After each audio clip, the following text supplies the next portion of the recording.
Hey, it's Randy, and we're here in the gallery, and this is episode 2 of the backstory, but I don't know what picture we're talking about yet because I have a super special guest. This Hi, I'm Brooke. Brooke. You're Brooke. How old are you, Brooke? 8. She's 8 years old, and she is a YouTube super fan. Have you watched all my videos on YouTube? Almost. Almost all of them? Do you fast forward the boring parts? Yes. Yes, you do. All right, that's okay though. What are you in there for? You want to see the animals, right? All right.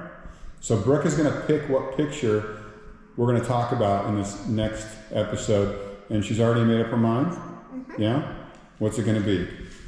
The Lassen pack wolf. The Lassen pack wolf. That image right there, that was a popular one. We are going to find out how it happened, when it happened, why it happened. This is a backstory, episode 2.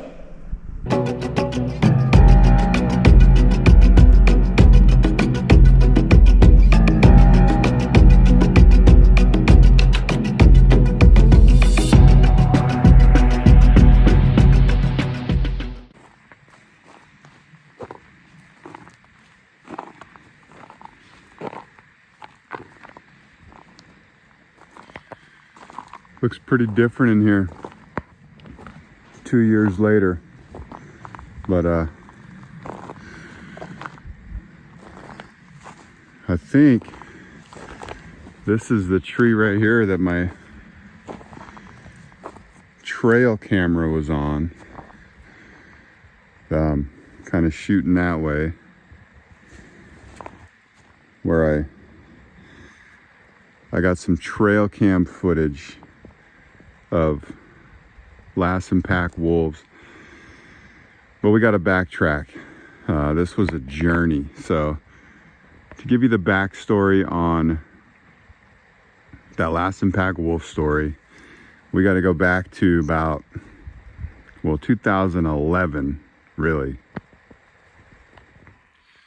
So in 2011, the first wolf that we know of that had a collar on it, at least, crossed the border from Oregon into California and made national news. Wolves were eradicated from California in the 1920s. 1923. I think the last wild wolf in California was killed. And it was a big news when they made the reintroduction, when they came down from Oregon, this one wolf, and probably others had been here before that, dispersing wolves that we didn't know about. But OR7 was this wolf that showed up, and he was, had a web page. He was a big deal, and they tracked him for a while. He eventually went back to Oregon, found a mate, started a pack. Those descendants came down to California, and one of them basically started the Lassen pack with a wolf that it found, right? Which means there was other wolves around also. But anyway, the Lassen pack, I just learned, was the second actually established quote unquote pack in California after the Shasta pack. Shasta pack had pups the year before the Lassen pack did. So at any rate, I was following this story with everybody else, but I was really, really excited about the fact that the potential to see one in California at least was real. So I started doing my homework and trying to figure out where they were, how to get close to them in about 2018, really. Every time they made the news, I was reading about it, trying to figure out where they were. I kind of knew the area well enough to pick up on like which ranch was having an issues, and I would kind of know what property that was, and that kind of thing. Just reading between the lines of news stories, talking to anybody that had a sighting. I have a few friends that had worked in the woods and had seen or heard or knew of, these places, or actually seen or heard wolves, right? So fast forward 2 years, I finally felt ready to try to set up a camera trap to try to get one, right? So I started looking into where I might do that. Led me to a ranch that had their most recent run-ins with wolves, and I went on the like edge of the forest, kind of coming toward that ranch. I was targeting like where tree line, basically any kind of natural bottleneck or pinch point where it might make sense for a wolf to, or a pack of wolves to move through. Everything I'd read about them so that they don't like slinking around in the woods like a mountain lion or something. They like trails, roads, wide open. They want to get in a line and run. So I found a spot that I thought was pretty good, set up cameras, and I started waiting it out. The Dixie Fire started.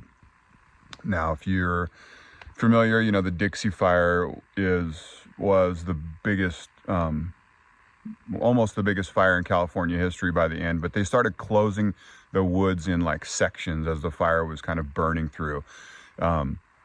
I could see that my section was probably next, watching that fire. I was evacuated by myself, by the way, from our house for the Dixie Fire.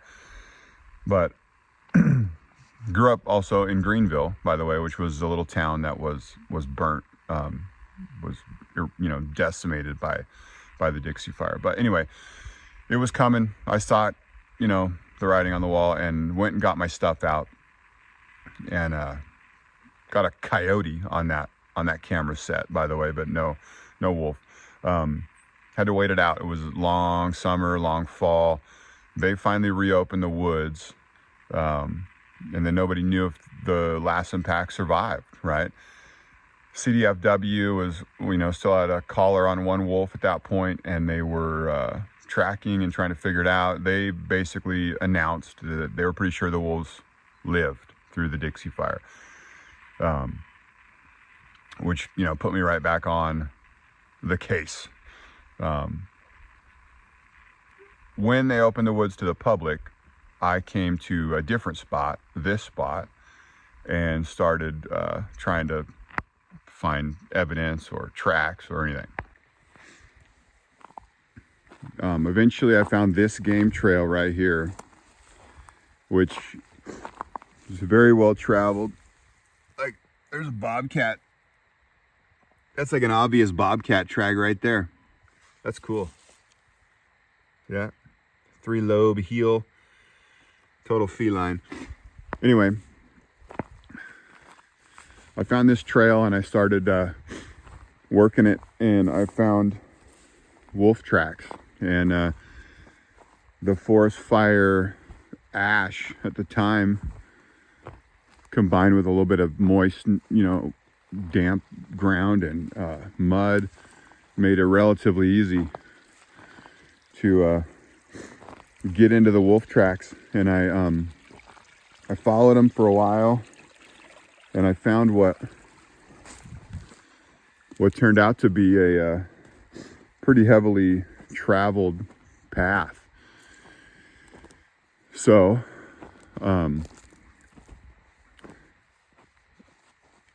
what really got me on this trail and got me excited was that I found tracks going in both directions. When you find wolf tracks, that's great, but those guys have a 500 square mile range. So the chance of seeing them again anytime soon is pretty slim. But I found tracks on this trail, which I can't even find the trail now, man. It's like overgrown. Let's see if we can get into it up here. But I found tracks on this trail going in both directions. And as soon as I saw that, I thought, okay, these guys are working this area and they're coming and going right here. And maybe there's a chance they'll be back through, right? So I set up a camera trap, and I completely regret at this point not setting up a trail camera overlooking the camera trap, because I would love to have video of this photo being taken. But set up a couple nearby trail cams. That other one that I was talking about before was the one that I got a really good clip on. But here we go. It took 1 week, which is shocking. But in a single week, I got the photo. So I think we're almost up to where my camera was here. All right, here we are. Scene of the shot. Crazy. But so this little curvy tree, that's what I mounted my camera on. I put my trigger and a flash unit in that tree. I had, I think, another flash in this tree, and then I think one over here in that tree. But this is the trail, same situation of a game trail, going right up there. And this little tree right here, this little guy, was what I used to measure the height, size of the wolf when I got him. But I put my camera on this tree. I think those are my little screw holes from my my bracket that I put the camera on. But it was looking like this. That's kind of your background, right? If you remember that. And so I set my camera up right here on this trail, and I knew I had 3 weeks of camera batteries, right? It was this time of year. It's almost 2 years to the day, actually, right now. So it's November, it's cold, we're starting to get storms. I had 3 weeks of camera battery, and I was gonna leave the camera. I knew that I didn't want my scent up here. I didn't want, any chance of throwing them off the trail, kind of a thing. I wanted it to be as natural as it could be for as long as it could be. But we started getting crazy rainstorms, and I was worried about the roads getting too muddy and closed potentially. And I made the decision to come back in 1 week and check the camera. I didn't want to, but I was also really worried about how I have my trigger set up. If you look here, let me flip the camera. So this is that game trail coming into the area, right? The wolf wound up being right about there. I have my trigger on this tree, and I was assuming a trotting wolf coming up the trail. So I had the trigger pointing pretty far back because there's a delay between the trigger and the camera firing. So I set the trigger pretty far back, assuming a wolf would be on the move if it came up this trail. And I started to regret that. I thought, maybe this thing's going to be at a walk. Maybe it's, going to come in from the side. Maybe all these variables. Anyway, I really wanted to get back and move my trigger a little bit. So I used the excuse of the weather being bad and everything to sort of get back up here and check. I was hoping that I had a deer or something on the camera and could, judge when the trigger was tripping the camera based on another animal. So when I got back up here, I was walking up to the spot. I was coming up that game trail, and I got to my trap location, and there was these claw marks in the ground, like very clear that an animal had, like bolted from that spot, kind of scratched up the ground. And I immediately recognized the claw marks, the size of the tracks. I was like, that's potentially a wolf. And it would make sense that the first flash from the camera trap maybe, spooked it a little bit and it bolted. So I thought maybe I've got a photo. I wasn't excited about how far back it was because of my trigger, but I went up to the camera, reluctantly sort of started checking, and I had 4 exposures of 2 wolves on the camera, and they did spook a little bit with the flash, which I've had coyotes do also. Most animals don't. I've had bobcats, mountain lions, just kind of ignore the flashes. But you could tell these wolves were sort of cautiously approaching the camera to begin with. They were definitely not at a run or a trot when they came up. And the wolf actually in the photo is a little bit out of the back of my focal plane, just a little. He's a little bit not crispy sharp, which nobody cared about because it's such a rare photo. But if I was really being nitpicky about the image, I would say slightly, a little bit maybe out of focus. Anyway, the first flash sent them kind of running, and I got 3 more exposures. They kind of didn't like that flash. So, but I knew I was looking at an extremely rare photo at that point. I remember standing in this spot, just going, oh my gosh, like I just got a photo of a gray wolf in California. And at the time, they estimated there was maybe 20 in the state. And I found them, right? I got on their tracks, I got on their trail, and I got a photo of one, and nobody else had done that. There had been an article in the Smithsonian that had come out, and the Fish and Wildlife biologist had gone out with the Smithsonian photographer, and using the one radio collar on the wolf that they had at the time, they were able to get some telephoto shots across the meadow of a couple members of the pack using, GPS to find where they were hanging out. Those were just about the only photos at that point that had ever been taken of them, other than trail cam stuff.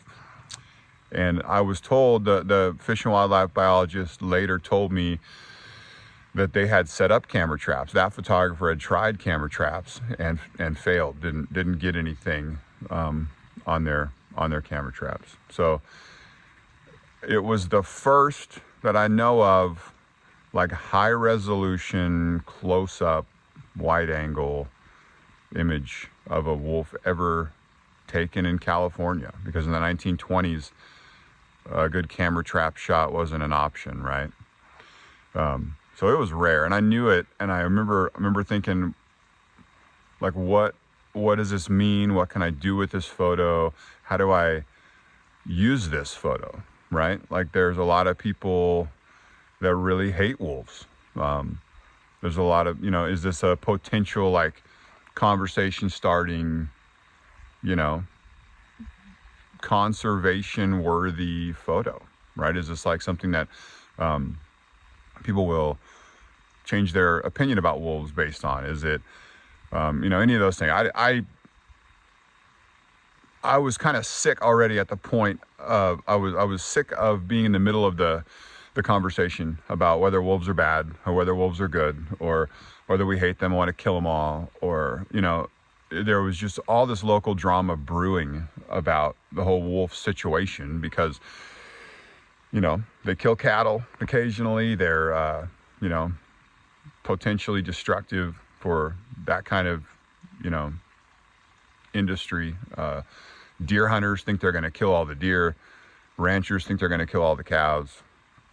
And then you got, like, scientists saying, well, there's actually a balance of nature that we will achieve, and they're going to displace some other top predators like mountain lions, and it's all going to work out, right? I was kind of sick of being in that conversation, because it's just drama all the time. So I loved that I got the photo. I wanted to use the photo. I didn't want the photo to be misused. I didn't know what to do with it. Anyway, so I sat on it for a little bit. I made a YouTube video about the capturing of the photo, but then I didn't put the photo on Facebook for a couple days. I was, like, not sure what to do with it. Didn't know if I could sell it. I wanted to potentially make a little income from this image, right? It's so rare. I wanted to find out what I could get for it, if anybody wanted to publish it, all those kinds of things. I hadn't done much of that at that point. So I didn't know how to market it. I didn't know any of that stuff, right? Eventually, what I wound up doing was putting it on social media and putting it on my website for print sales. People wanted to buy a print of it. My post on social media went pretty viral and got shared in a ton of places. And what basically wound up happening with that photo for me was it turned a lot of people onto my other stuff. A lot of people got on my website that had never been on my website. I started selling other prints from my website a lot more. I had way more Facebook followers all of a sudden. My page started growing. That's where sort of the income came for me from that image. And it basically set me up to where I could spend some money on my photography, right?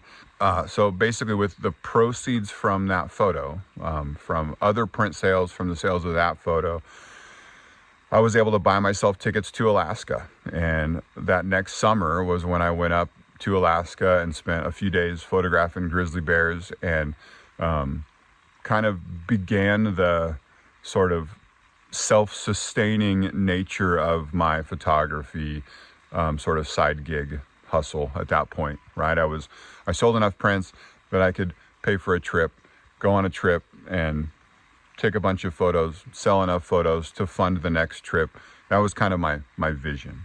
Anyway, the Wolf started that. The Wolf made that sort of happen. And, now I'm a few trips into that process, and I've opened a gallery and bought some equipment, and this is way more of a business now than it was before the Wolf shot. It's still a hobby. It's still a side gig, but the Wolf provided that for me for sure. Other people picked up the photo. The Center for Biological Diversity wanted to use it, and they published it. It's been published in a couple other places. It was in Outdoor California magazine. It was a finalist I should also say the Rocky Mountain Elk Foundation just contacted me about this photo, and it's going to be in an upcoming magazine of theirs. They're doing an article on wolves, and they wanted to use it. So, and I do make a little bit of income on those kinds of things, so that's super fun. So I was saying it was a finalist for the California Wildlife Photo of the Year. Kind of funny, they're a controversial species, right? And I knew it was extremely rare. And one special thing about this photo is the Dixie Fire destruction in the background of it, right? It's this moment in California history, really, because you got this new species that's just making its reintroduction, and you've got this, crazy wildfire and this era of mega fires and this new sort of reality in California. And these two things in one photo. And to me, it was just obviously a really special kind of image. So I entered it in a couple contests, knowing that it's not the sharpest photo, right? Like, I kind of continued to look at it like, oh, I wish that wolf was 2 feet closer to the camera, and it would be a little bit sharper. But anyway, I entered it in California's Wildlife Photo of the Year competition, which I'd won in the past with a bald eagle shot, right? So I kind of knew the drill. I knew the caliber of images. I was like, I got a chance at this. And of course, it won the entry period when I entered it. But they take like 3 photos every entry period, and then all those become finalists, right? And the final photo is chosen at the very end of the year. Well, everybody that I talked to was like, that photo is so rare. That photo is so special that there's no way it doesn't win California Wildlife Photo of the Year. This is a magic moment in California history, in wildlife history, and all these things that it's supposed to be, right? So I kind of just assumed it was going to win, honestly. I had another finalist that same year. I got 2 photos in the finals, The other one was a mountain lion camera trap image, which the other photo, that's video 1 in this series anyway. So when the winner was announced, there's a top 3, right? You got like there's 3 sponsors of this the Sierra Nevada Conservation is one sponsor. Conservancy, Sierra Nevada Conservancy, California Department of Fish and Wildlife, and California Watchable Wildlife, right? So each one kind of has a winner, and one of them is like the overall big winner. My photo of the wolf was not in the top 3. The winner was a hummingbird. All right, this little photo, good photo, nice photograph, but a hummingbird, right? Like in someone's backyard. I was blown away. I did not understand what the heck happened. And everybody that I talked to was blown away. Turns out there were issues with it being a camera trap image. And there was no rule against that in the contest. But I got questioned kind of about camera trapping. And I don't think, to this day, what I think honestly happened is that the judging panel was not really clear on camera trapping and not clear on whether it was good or bad for the animals involved, whether it was cheating as a photographer, whether it was super easy, or super, like not photography. Anyway, there was no rule against it, but neither one of my photos were top 3. And they were both pretty solid pictures. And this one was this one, right? The next year, well, as soon as that contest wrapped up, they put out the rules for the next year, and camera trapping was specifically mentioned as a no-no in the contest. So I have always felt like the rules kind of changed midstream on that one for me, and it kind of frustrated me. But I don't want to say my photo was better than all the others. I just think it's extremely rare. And again, to my critical eye, it's not the sharpest image. So the other factor is the final winner is chosen by the director of California Fish and Wildlife. And he's got to be, at this point in 2021, a little bit sick of dealing with wolf drama also. And I can see him not selecting it just to avoid the conversation, honestly, because I was at the same point in a lot of ways. Anyway, contest-wise, that's all the image ever did. So it was a finalist for California Wildlife Photo of the Year, not the winner. But there you go. I remember very well the drive out of this area with that memory card, and just pondering like what to do with this image, and how, knowing that it was this special thing and not knowing what I was going to do with it, not knowing how to leverage it, not knowing what the best thing to do was. I remember thinking, oh my gosh, I've got this photo that nobody else has. What do I do? I left the camera trap set up, swapped the memory card. I had 2 more weeks of battery. I was going to come back 2 more times or 1 more time. I left it for a whole nother week, and came back a week later, checked the camera, and actually around the camera trap I found tracks that sort of indicated to me that the wolves had come back through and avoided it, which was kind of enough for me to say, okay, I got my shot. The wolves are not crazy about this thing, and I'm gonna bail. They were still using the trail. They weren't avoiding the area, but they were avoiding the camera for sure. So I I pulled everything out after the second week, knowing that I probably wasn't going to get a better image. Anyway, and called it good. So that is that's the story. And actually, the actual setup and photo process only taking a week was shocking and easy, right?